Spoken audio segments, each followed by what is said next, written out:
where news comes first. This is WECT News at 11.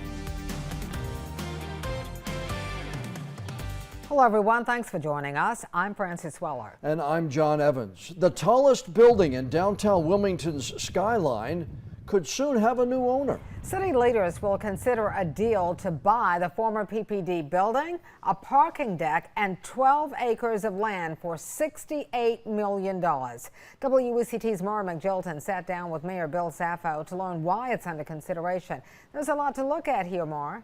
Yeah, there certainly is, Fran. Council members will consider putting up a $500,000 refundable deposit, which would allow 120 days to evaluate the specifics of the deal. Now, Mayor Saffo told me that he thinks the pros far outweigh the cons. The city for the last 14 years has been doing a significant amount of assessment on their space needs. City leaders are now considering a deal to buy the Thermo Fisher building downtown. Mayor Bill Saffo says leaders have considered updating the city's office building on Chestnut Street, but it doesn't make sense financially. So we said, well, let's put that on hold. You know, there's no way that we're going to spend $90 to $95 million at this time. Right now, city employees are spread out in 8 different buildings. The potential deal could bring all of those workers under one roof.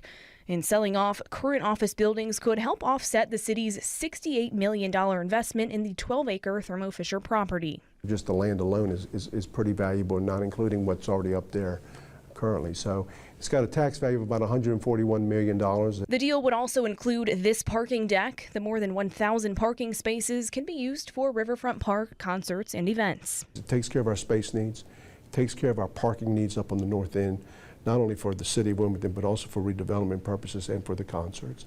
And it also takes care of another significant thing that we've been working on the last couple of years is security for our buildings. The world has changed in regards to how we secure our buildings for the people that work in these buildings. Now, Thermo Fisher released a statement today saying in part, quote, interest in the property has been high with a number of proposals received from interested parties, including from the city of Wilmington. Our business is evaluating various proposals, but no agreements have been signed at this time.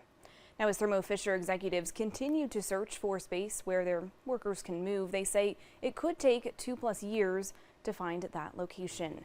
Now, Wilmington City Council meets Tuesday night to discuss that $500,000 deposit.